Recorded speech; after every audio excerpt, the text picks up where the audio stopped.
कक्षा 10 के सभी स्टूडेंट्स को गुड आफ्टरनून। बच्चों, हमारा पार्ट नंबर 5 चल रहा था जिसका नाम था बच्चों खनिज तथा ऊर्जा संसाधन। आज 5वीं क्लास है हमारी, पार्ट नंबर 5 की। चलो आगे चलते हैं इसके आगे।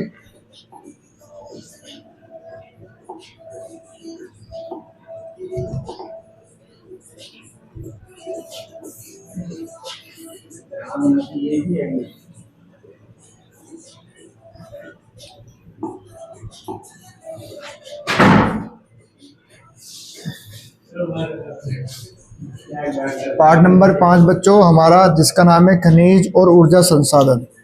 पार्ट नंबर 5 का नाम क्या है बच्चों? हमारा खनिज और ऊर्जा संसाधन। ध्यान रखना बच्चों, इसका आज हम जो टॉपिक पढ़ेंगे बच्चों वो पढ़ेंगे अधात्विक खनिज। इसका आज जो हम टॉपिक पढ़ेंगे वो टॉपिक पढ़ेंगे बच्चों अधात्विक खनिज। इसका टॉपिक हम जो पढ़ेंगे बच्चों वो पढ़ेंगे अधात्विक खनिज। क्या पढ़ेंगे बच्चों? अधात्विक खनिज।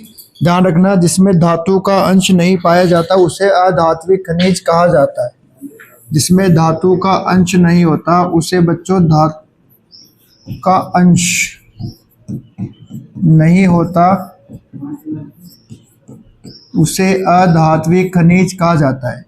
याद कर लेना बच्चों, उसे अधात्विक खनिज कहा जाता है। और पहला जो खनिज हम पढ़ेंगे बच्चों आज का वो पढ़ेंगे अभ्रक। पहला खनिज जो हम पढ़ेंगे बच्चों वो क्या पढ़ेंगे? अभ्रक पढ़ेंगे। ध्यान रखना बच्चों, अभ्रक एक ऐसा खनिज है जो आग्नेय और कायांतरित चट्टानों में पाया जाता है। सभी इस बच्चे इस लाइन को याद कर लेना। सवाल पूछ लेगा कि भारत में अभ्रक कहाँ पर पाया जाता है, तो क्या लिखोगे बच्चों आप कि भारत में अभ्रक आग्नेय और कायांतरित चट्टानों में पाया जाता है। उसके बाद ध्यान रखना बच्चों, अभ्रक एक ऐसा खनिज है जो पहाड़ों में, अभ्रक एक ऐसा खनिज है बच्चों जो पहाड़ों में प्लेटों अथवा खंडों के रूप में पाया जाता है। पहाड़ों में प्लेटों अथवा खंडों के रूप में पाया जाता है। क्या बच्चों? अभ्रक पाया जाता है। ध्यान रखना, उसके बाद अभ्रक की जो परतें होती है ना वो इतनी महीन होती है, बारीक बारीक होती है कि इसकी 1000 परतें कुछ सेंटीमीटर ऊंचाई में समाहित हो सकती है। इसकी 1000 जो परतें होती है वो कुछ सेंटीमीटर ऊंचाई में क्या होती है बच्चों? समाहित होती है। किसकी बात कर रहा हूं मैं? अभ्रक की बात कर रहा हूँ। किसकी बात कर रहा हूँ बच्चों? मैं अभ्रक की बात कर रहा हूँ। उसके बाद देख लेना बच्चों, अभ्रक जो होता है ना बच्चों वो पारदर्शी, काला, हरा, लाल और पीले अथवा भूरे रंग का होता है। तो आपसे परीक्षा में पूछ ले कि भारत में अभ्रक कौन कौन से रंग में पाया जाता है, तो क्या लिखोगे? काला, ये रहा काला। उसके बाद हरा, ये रहा हरा। उसके बाद बच्चों लाल, उसके बाद पीला और उसके बाद बच्चों भूरा। तो ध्यान रखना, भारत में अभ्रक जो है वो पारदर्शी रूप में पाया जाता है, जैसे कि काला, हरा, लाल, पीला अथवा भूरे रंग का होता है। उसके बाद याद कर लेना, वेरी इंपॉर्टेंट, अभ्रक का जो उपयोग होता है बच्चों वो विद्युत और इलेक्ट्रॉनिक उद्योगों में इसका उपयोग किया जाता है। अभ्रक का जो उपयोग होता है बच्चों हम किस में करते हैं? एक तो विद्युत बनाने में करते हैं, विद्युत में करते हैं, और जितने भी इलेक्ट्रॉनिक उपकरण होते हैं उसमें भी अभ्रक का उपयोग किया जाता है बच्चों। उसके बाद याद कर लेना कि अभ्रक के भंडार एक तो छोटा नागपुर पठार के उत्तरी पठारी किनारों पर पाए जाते हैं। अभ्रक के जो भंडार है भारत में वो छोटे नागपुर पठार के उत्तरी पठारी किनारों पर पाए जाते हैं। उसके बाद बिहार, झारखंड, बिहार और झारखंड की याद कर लेना बच्चों, कोडरमा, गया और हजारीबाग पेटी। बिहार झारखंड की कोडरमा, गया, हजारीबाग पेटी अग्रणी अभ्रक उत्पादक है। तो भारत में पूछ ले आपसे कि भारत में अग्रणी अभ्रक उत्पादक के राज्यों के नाम लिखो या पेटियों के नाम लिखो, तो क्या लिखोगे बच्चों? बिहार झारखंड की कोडरमा पेटी, गया हजारीबाग पेटी अग्रणी अभ्रक उत्पादक है। उसके बाद ध्यान रखना बच्चों, राजस्थान में मुख्य अभ्रक उत्पादक क्षेत्र जो है वो अजमेर के आसपास है। राजस्थान में मुख्य अभ्रक उत्पादक जो क्षेत्र है बच्चों वो अजमेर के आसपास है। उसके बाद ध्यान रखना, आंध्र प्रदेश के नेल्लोर, आंध्र प्रदेश के नेल्लोर अभ्रक पेटी भी देश की महत्वपूर्ण उत्पादक क्या है बच्चों? पेटी है। उत्पादक क्या है? पेटी है। उत्पादक क्या है बच्चों? पेटी है। तो ये था हमारा आज का पहला टॉपिक अधात्विक खनिज का, जिसका नाम है बच्चों अभ्रक। सबसे पहले आज हमने किसको पढ़ा? अभ्रक को पढ़ा बच्चों। ध्यान रखना बच्चों, अभ्रक एक ऐसा खनिज है जो आग्नेय और कायांतरित चट्टानों में पाया जाता है। अभ्रक एक ऐसा खनिज है जो पहाड़ों में प्लेटों अथवा खंडों के रूप में पाया जाता है। अभ्रक की जो परतें होती है बच्चों, वो इतनी महीन होती है, इतनी बारीक होती है कि इसकी 1000 परतें कुछ सेंटीमीटर की ऊंचाई में क्या होती है? समाहित हो जाती है, यानी मिल जाती है। उसके बाद ध्यान रखना बच्चों, अभ्रक जो होता है पारदर्शी होता है, काले रंग का भी होता है, हरा रंग का भी होता है बच्चों, लाल रंग का भी होता है, अथवा पीले रंग का और भूरे रंग का भी हो सकता है। उसके बाद आपसे परीक्षा में पूछ ले अभ्रक का उपयोग किसमें किया जाता है, तो याद कर लेना बच्चों, अभ्रक का जो उपयोग है वो विद्युत में और इलेक्ट्रॉनिक उद्योगों में इसका उपयोग किया जाता है। उसके बाद आपसे अभ्रक के भंडार पूछ ले तो छोटा नागपुर का पठार, उसके साथ बिहार झारखंड की कोडरमा, गया, हजारीबाग, पेटी। उसके बाद राजस्थान में मुख्य अभ्रक उत्पादक क्षेत्र आपसे पूछ ले राजस्थान में, तो क्या लिखोगे बच्चों? अजमेर और उसके आसपास का जो क्षेत्र है वहां पर भारत में, राजस्थान में अभ्रक का उत्पादन किया जाता है। जैसे कि मैं लिखूं भीलवाड़ा, अजमेर, राजसमंद, यहाँ पर भी ध्यान रखना अभ्रक राजसमंद। आंध्र प्रदेश के नेल्लोर जो पेटी, वो अभ्रक पेटी जो है बच्चों, वो देश की महत्वपूर्ण अभ्रक उत्पादन में क्या है? अग्रणी है। अभ्रक का उत्पादन किया जाता है। दूसरा जो टॉपिक है बच्चों हमारा वो है चट्टानी खनिज। पहला टॉपिक हमने अधात्विक खनिज का पढ़ लिया, अभ्रक, और दूसरा जो टॉपिक है हमारा वो है बच्चों चट्टानी खनिज। और चट्टानी खनिज में हम पहला खनिज कौन सा पढ़ेंगे बच्चों? पहला खनिज हम पढ़ेंगे चूना पत्थर। पहला खनिज बच्चों हम क्या पढ़ेंगे? चूना पत्थर पढ़ेंगे। चूना पत्थर याद कर लेना चट्टानी खनिज कहलाता है। चूना पत्थर क्या है बच्चों? चट्टानी खनिज है। चूना पत्थर जो है कैल्शियम और कैल्शियम कार्बोनेट तथा मैग्नीशियम कार्बोनेट से बनी चट्टानों में पाया जाता है। आपसे 1 नंबर में पूछ सकता है कि भारत में चूना पत्थर कहाँ पर पाया जाता है, तो आप क्या लिखोगे? चूना पत्थर भारत में कैल्शियम या कैल्शियम कार्बोनेट तथा मैग्नीशियम कार्बोनेट से बनी चट्टानों में पाया जाता है।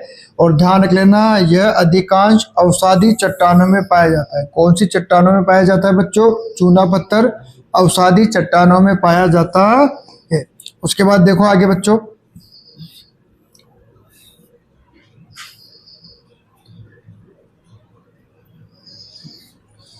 ये लाइन भी याद कर लेना बच्चों कि चूना पत्थर सीमेंट उद्योग का एक आधारभूत कच्चा माल है।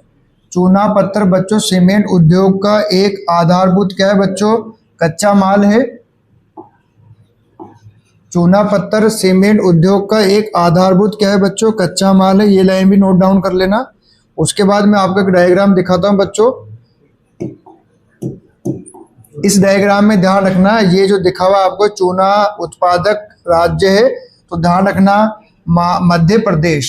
मध्य प्रदेश में ध्यान रखना बच्चों 13% चूने पत्थर का उत्पादन किया जाता है। मध्य प्रदेश में 13% चूने का उत्पादन किया जाता है बच्चों। कितना प्रतिशत? 13%। उसी के बाद ध्यान रख लेना बच्चों आंध्र प्रदेश में भी 13% चूने का उत्पादन किया जाता है। उसके बाद बच्चों ध्यान रखना छत्तीसगढ़ में 11% चूने का उत्पादन किया जाता है। उसके बाद ध्यान रखना बच्चों कर्नाटक में 9% चूने का उत्पादन किया जाता है। तेलंगाना में 8% चूने का उत्पादन किया जाता है बच्चों। गुजरात में 7% चूने का उत्पादन किया जाता है। तमिलनाडु में 6% चूने का उत्पादन किया जाता है। महाराष्ट्र में ध्यान रखना बच्चों 4% चूने का उत्पादन किया जाता है। और अन्य जो राज्य हैं वो मिलकर 8% चूने का क्या करते हैं? उत्पादन करते हैं। याद कर लेना, भारत में अगर आपसे पूछ ले कि भारत में चूना पत्थर उत्पादक राज्यों के नाम लिखो या भारत में सबसे ज्यादा चूना पत्थर कहाँ पर पाया जाता है, तो क्या लिखोगे बच्चों? मध्य प्रदेश। और मध्य प्रदेश में कितना बच्चों? 13%। उसके बाद क्या लिखोगे बच्चों? आंध्र प्रदेश। और आंध्र प्रदेश में भी कितना बच्चों? 13% चूना पत्थर पाया जाता है। उसके बाद क्या लिखोगे बच्चों? कर्नाटक। कर्नाटक में कितना प्रतिशत बच्चों? कर्नाटक में 9% चूना पत्थर पाया जाता है। उसके बाद टी से तेलंगाना। तेलंगाना में ध्यान रखना बच्चों 8% चूना पत्थर पाया जाता है। गुजरात में ध्यान रखना बच्चों 7% चूना पत्थर पाया जाता है। तमिलनाडु, पहले ये तो तेलंगाना है और फिर ये क्या है? तमिलनाडु। नाडु और तमिलनाडु में याद कर लेना बच्चों 6% चूना पत्थर पाया जाता है। उसके बाद महाराष्ट्र में कितना बच्चों 4% और अन्य जो राज्य बच्चों वहां पर 8% चूना पत्थर पाया जाता है।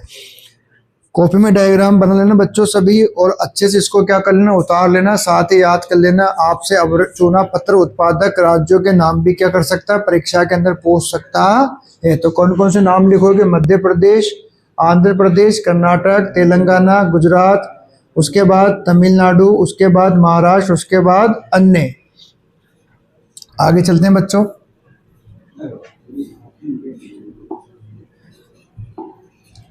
अगला जो टॉपिक है बच्चों हमारा वो है खनिजों का संरक्षण। अगला जो टॉपिक है बच्चों हमारा वो क्या है, खनिजों का संरक्षण है, यानी खनिजों को कैसे बचाया जा सकता है, खनिजों को हम लोग कैसे बचा सकते हैं। तो ध्यान रखना बच्चों, जिन खनिज संसाधनों के निर्माण में लाखों वर्ष लगे, जिन खनिज संसाधनों के निर्माण में उनके बनने में लाखों वर्ष लगे, हम उनका क्या करते हैं, शीघ्रता से यानी जल्दी से हम उनका शीघ्रता से उपभोग कर रहे हैं। हम उनका जल्दी से क्या कर रहे हैं बच्चों, उपभोग कर रहे हैं। और खनिज ध्यान रखना संसाधन एक सीमित संसाधन है और साथ ही अनवीकरण योग्य संसाधन है। याद कर लेना खनिज क्या है, अनवीकरण योग्य। खनिज यहाँ लिख देता हूँ, खनिज एक अनवीकरण योग्य संसाधन है। खनिज ध्यान रखना बच्चों एक अनवीकरण योग्य क्या है, संसाधन है। उसके बाद देखो खनिजों के उत्खनन की गहराई बढ़ाने के साथ साथ, गहराई बढ़ने के साथ साथ ध्यान रखना इनकी गुणवत्ता भी क्या हो रही है, बढ़ती जा रही है। इनकी गुणवत्ता भी क्या हो रही है बच्चों, बढ़ती जा रही है। उसके बाद ध्यान रखना बच्चों, निम्न कोटि के अयस्कों का कम लागत पर प्रयोग करने के लिए, हमारा टॉपिक चल रहा है खनिजों का संरक्षण। उसके बाद देखना बच्चों कि निम्न कोटि के अयस्कों का कम लागत पर प्रयोग करने के लिए उन्नत प्रौद्योगिकियों का सतत विकास करते रहना होगा। धातुओं का पुनर्चक्रण, रद्दी धातुओं का प्रयोग करना हमारे खनिज संसाधनों के संरक्षण के क्या है, उपाय है। यानी कि निम्न कोटि के जो अयस्क है उनका कम लागत पर प्रयोग करना चाहिए, उन्नत प्रौद्योगिकी का सतत विकास करते रहना होगा और साथ ही धातुओं का पुनर्चक्रण, रद्दी धातुओं का प्रयोग हमारे खनिज संसाधनों के संरक्षण के क्या है बच्चों, उपाय है। उसके बाद अगला जो टॉपिक है बच्चों हमारा वो है ऊर्जा संसाधन। अगला जो टॉपिक है बच्चों हमारा वो क्या है, ऊर्जा संसाधन।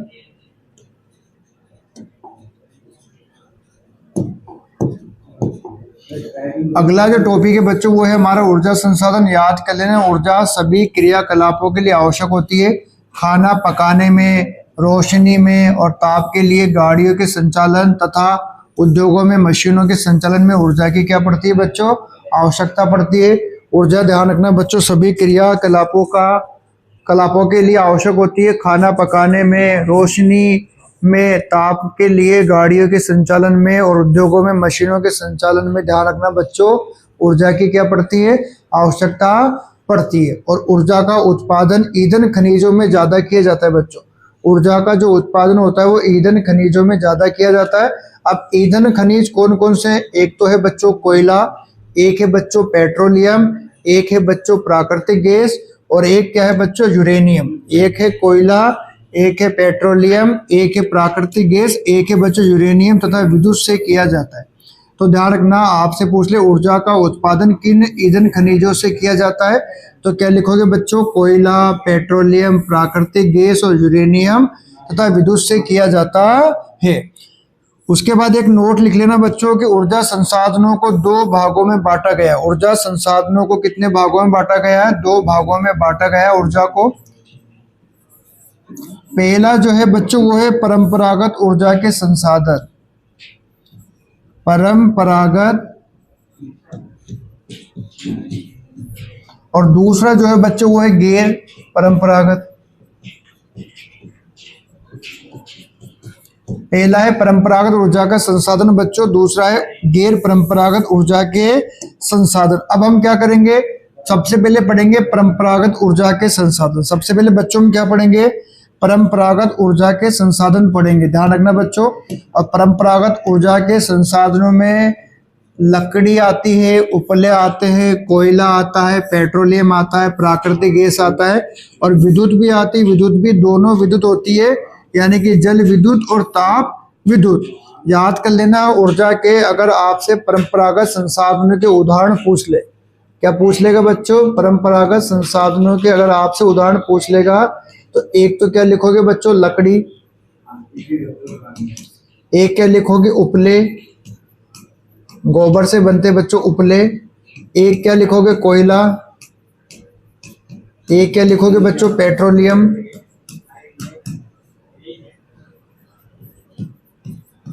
एक क्या लिखोगे बच्चों? प्राकृतिक गैस।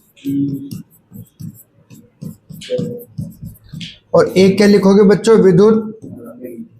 और विद्युत भी कौन सी बच्चों? विद्युत भी दो प्रकार से होती है, एक होती है जल विद्युत और एक होती है बच्चों ताप विद्युत। एक होती है जल विद्युत और एक होती है बच्चों ताप विद्युत। ये सब याद कर लेना बच्चों, ऊर्जा के परंपरागत स्रोत है। ये सारे के सारे ऊर्जा के क्या है बच्चों? परंपरागत स्रोत है। उसके बाद दूसरा जो प्रकार हम पढ़ेंगे ऊर्जा के गैर परंपरागत स्रोत। कौन से? गैर परंपरागत ऊर्जा के साधनों में याद कर लेना, सौर ऊर्जा, पवन ऊर्जा, ज्वारीय ऊर्जा, भूतापीय ऊर्जा, बायोगैस, परमाणु ऊर्जा। ये सभी याद कर लेना बच्चों ऊर्जा के गैर परंपरागत ऊर्जा के साधन है। ऊर्जा के गैर परंपरागत ऊर्जा संसाधन कौन कौन से बच्चों? सौर ऊर्जा, जो ध्यान रखना सूरज से हमें क्या होती है? प्राप्त होती है। दूसरी है पवन ऊर्जा। दूसरी कौन सी बच्चों? पवन ऊर्जा। तीसरी है ज्वारीय ऊर्जा। चौथी है बच्चों भूतापीय ऊर्जा। पांचवी है बच्चों बायोगैस। छठी है बच्चों परमाणु ऊर्जा। आपसे पूछ ले ऊर्जा के गैर परंपरागत संसाधनों के नाम लिखो, तब क्या लिखोगे बच्चों? सौर ऊर्जा, पवन ऊर्जा, ज्वारीय ऊर्जा, भूतापीय ऊर्जा, बायोगैस और परमाणु ऊर्जा। अगर आपसे परंपरागत पूछेगा तब क्या लिखोगे? लकड़ी, उपले, कोयला, पेट्रोलियम, प्राकृतिक गैस और विद्युत। विद्युत भी कौन सी बच्चों? दोनों विद्युत, जल विद्युत और ताप विद्युत। आगे चलते हैं। अब हम वापस चलते हैं ऊर्जा के परंपरागत स्रोत में। और ऊर्जा के परंपरागत स्रोत में बच्चों पहला पढ़ेंगे हम लोग कोयला। ऊर्जा के परंपरागत स्रोत में बच्चों पहला जो बिंदु पढ़ेंगे हम वो पढ़ेंगे बच्चों कोयला। ऊर्जा के परंपरागत स्रोत में पहला जो बिंदु पढ़ेंगे बच्चों वो क्या पढ़ेंगे? कोयला पढ़ेंगे। और याद लिख लेना बच्चों कि भारत में कोयला बहुत अधिक संख्या में पाया जाने वाला एक जीवाश्म ईंधन है। कोयले क्या है बच्चों? एक जीवाश्म ईंधन है। उसके बाद ध्यान रखना कोयले का उपयोग,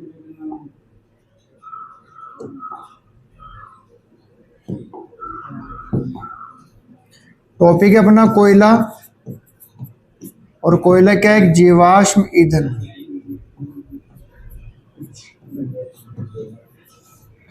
कोयले का उपयोग ध्यान रखना ऊर्जा के उत्पादन में किया जाता है और उद्योगों में किया जाता है। साथ ही घरेलू आवश्यकताओं को पूरा करने के लिए ऊर्जा की आपूर्ति के लिए किया जाता है। ये भी याद कर लेना कोयले का उपयोग किसमें होता है? तो कोयले का उपयोग ऊर्जा के उत्पादन में होता है, उद्योगों में होता है, घरेलू आवश्यकताओं के लिए ऊर्जा की आपूर्ति में भी इसका उपयोग किया जाता है। कोयले का निर्माण ध्यान रखना पादप पदार्थों के लाखों वर्षों तक संपीड़न से। संपीड़न का मतलब होता है सड़ना गलना। सड़ना गलना लाखों वर्षों तक संपीड़न से हुआ, इसलिए संपीड़न की मात्रा गहराई और दबने के समय, गहराई में और दबने के समय के आधार पर कोयला अनेक रूपों में पाया जाता है। गहराई और दबने के समय कोयला अनेक रूपों में क्या होता है बच्चों? पाया जाता है। जैसे कि मैंने एक नाम लिखा है यहाँ पर लिग्नाइट। लिग्नाइट ध्यान रखना बच्चों कोयले का एक प्रकार है और ये निम्न कोटि का भूरा कोयला है। लिग्नाइट कोयला निम्न कोटि का बच्चों एक भूरा कोयला है और ये कोयला याद कर लेना मुलायम होने के साथ अधिक नमी युक्त भी होता है। यह कोयला बच्चों मुलायम होने के साथ में क्या होता है? अधिक नमी युक्त होता है।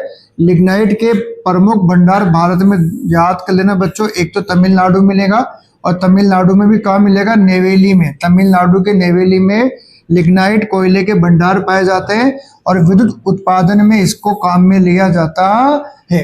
उसके बाद दूसरा बिंदु देखो बच्चों, गहराई में दबे और अधिक तापमान से प्रभावित कोयले को ध्यान रखना, गहराई में दबा हुआ कोयला, अधिक तापमान से प्रभावित जो कोयला होता है बच्चों, उसे कहते हैं बिटुमिनस कोयला। उसे क्या बोलते हैं बच्चों? बिटुमिनस कोयला कहा जाता है। और वाणिज्य प्रयोग में यानी इसके व्यापार में, वाणिज्य प्रयोग में यह सर्वाधिक लोकप्रिय होता है। तो आपसे सवाल पूछ ले कि कौन सा कोयले को वाणिज्य प्रयोग में सर्वाधिक उपयोग में लिया जाता है, तो क्या लिखोगे बच्चों? बिटुमिनस कोयले को वाणिज्य प्रयोग में लिया जाता है। उसके बाद कोयले का तीसरा प्रकार है एंथ्रेसाइट। याद कर लेना बच्चों, एंथ्रेसाइट सर्वोत्तम गुण वाला कठोर कोयला होता है। एंथ्रेसाइट सर्वोत्तम गुण वाला क्या है बच्चों? एक कठोर कोयला होता है। उसके बाद आगे देखते बच्चे,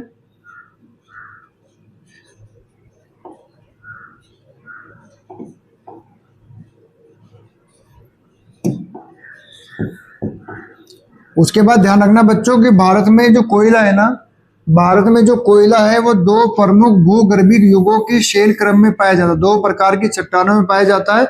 एक का नाम है गोंडवाना लैंड और दूसरे का नाम है बच्चों टर्शियरी निक्षेप। निक्षेप का मतलब होता है भंडार, कोयले के भंडार। गोंडवाना लैंड जिसकी आयु ध्यान रखना बच्चों 20 लाख वर्ष से कुछ अधिक है। गोंडवाना लैंड की आयु कितनी बच्चों? 20 लाख वर्ष से अधिक है। जबकि टर्सरी जो निक्षेप है ये लगभग 55 लाख वर्ष पुराने हैं। याद कर लेना, सवाल पूछ लेगा कि भारत में कोयला किन दो प्रकार के भूगर्भीय युगों के शेल क्रम में पाया जाता है, तो आपको उत्तर याद होना चाहिए। एक तो गोंडवाना लैंड में जिसकी आयु 20 लाख वर्ष से कुछ अधिक है, दूसरा टर्शियरी निक्षेप में जो लगभग 55 लाख वर्ष क्या है बच्चों? पुराना है। तो ये था हमारा कोयला। उसके बाद अगला बिंदु हमारा पेट्रोलियम। हम ऊर्जा के परंपरागत संसाधन पढ़ रहे हैं बच्चों। पहला कोयला पढ़ लिए और दूसरा पढ़ेंगे पेट्रोलियम। ध्यान रखना बच्चों, भारत में कोयले के बाद ऊर्जा का दूसरा प्रमुख साधन कौन सा है? पेट्रोलियम या खनिज तेल। भारत में कोयले के बाद ऊर्जा का दूसरा प्रमुख साधन पेट्रोलियम या खनिज तेल है बच्चों। ये ताप व प्रकाश के लिए ईंधन, मशीनों का स्नेहक और अनेक विनिर्माण उद्योगों को कच्चा माल भी क्या करता है? प्रदान करता है। कौन करता है बच्चों? पेट्रोलियम करता है। भारत में याद कर लेना, मुंबई हाई, गुजरात और असम प्रमुख पेट्रोलियम उत्पादक क्या है? क्षेत्र है। भारत में मुंबई हाई, गुजरात और असम प्रमुख क्या है बच्चों? पेट्रोलियम उत्पादक क्षेत्र है। अंकलेश्वर गुजरात का सबसे महत्वपूर्ण तेल क्षेत्र है। आपसे पूछ ले भारत का सबसे महत्वपूर्ण तेल क्षेत्र कौन सा है, तो उत्तर क्या लिखोगे आप? अंकलेश्वर। ये आपसे भारत के मानचित्र में भी बच्चों पूछ सकता है। और अंकलेश्वर कहाँ पड़ता है बच्चों? अंकलेश्वर पड़ता है बच्चों गुजरात के अंदर। अंकलेश्वर कहाँ पड़ता है बच्चों? गुजरात के अंदर पड़ता है। असम भारत का सबसे पुराना तेल उत्पादक राज्य है, ये भी याद कर लेना। असम भारत का सबसे पुराना क्या है? तेल उत्पादक राज्य है। उसके बाद डिगबोई, डिगबोई पड़ता है बच्चों असम के अंदर। डिगबोई, नहर कटिया और मोरन हुगरी जन इस राज्य के महत्वपूर्ण तेल उत्पादक क्षेत्र है। यहाँ पर कौन से राज्य की बात कर रहा हूँ बच्चों? मैं असम की बात कर रहा हूँ। डिगबोई, नहर कटिया और मोरन हुगरी जन इस राज्य के महत्वपूर्ण तेल उत्पादक क्या है बच्चों? क्षेत्र है। तो ये था परंपरागत संसाधन का दूसरा। अब तीसरा पढ़ेंगे हम प्राकृतिक गैस। तीसरा क्या पढ़ेंगे बच्चों? हम प्राकृतिक गैस पढ़ेंगे। ऊर्जा के परंपरागत संसाधन में हम तीसरा पढ़ेंगे बच्चों प्राकृतिक गैस। और ध्यान रखना, प्राकृतिक गैस पेट्रोलियम के भंडार के साथ पाई जाती है। प्राकृतिक जो गैस है बच्चों वो पेट्रोलियम के भंडार के साथ में पाई जाती है। और प्राकृतिक गैस का उपयोग घरेलू और औद्योगिक ईंधन के रूप में किया जा सकता है। प्राकृतिक गैस का जो उपयोग होता है बच्चों वो घर में और उद्योग धंधों में इसका उपयोग किया जाता है। इसका उपयोग याद कर लेना, प्राकृतिक गैस का एक तो बिजली बनाने में, बिजली के क्षेत्र में ईंधन के रूप में बिजली पैदा करने के लिए किया जाता है। इसका उपयोग बिजली क्षेत्र में ईंधन के रूप में बिजली पैदा करने के लिए किया जाता है बच्चों। भारत में प्राकृतिक गैस के भंडार मुंबई, कृष्णा, गोदावरी बेसिन में पाए जाते हैं। ये भी याद कर लेना कि भारत में प्राकृतिक गैस के भंडार मुंबई, कृष्णा, गोदावरी बेसिन में बच्चों पाए जाते हैं। उसके बाद एक नोट लिखवाया है गेल द्वारा। गेल एक कंपनी है, इस कंपनी के द्वारा बनाई गई पहली 1700 किलोमीटर लंबी पाइपलाइन जिसका नाम क्या है बच्चों? हजीरा, विजयपुर और जगदीशपुर। पाइपलाइन का नाम क्या है बच्चों? हजीरा, विजयपुर और जगदीशपुर। हजीरा को कहते हैं H, विजयपुर को कहते हैं V और जगदीशपुर को कहते हैं J। तो आपसे परीक्षा में ध्यान रखना, HVJ का पूरा नाम पूछ सकता है। तो H का मतलब बच्चों हजीरा, V का मतलब बच्चों विजयपुर और J का मतलब बच्चों जगदीशपुर। समझ में आ गया बच्चों यहाँ तक। उसके बाद चौथा हम पढ़ेंगे बच्चों विद्युत। चौथा क्या पढ़ेंगे? विद्युत पढ़ेंगे।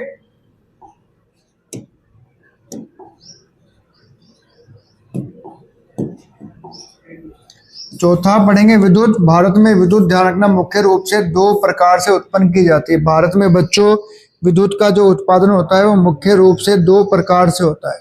भारत में बच्चों विद्युत का उत्पादन मुख्य रूप से दो प्रकार से होता है बच्चों। पहला, एक तो प्रवाहित जल यानी बहता हुआ जल, बहते हुए जल से यानी प्रवाहित जल से हाइड्रो टरबाइन चलाकर जल विद्युत को उत्पन्न किया जाता है।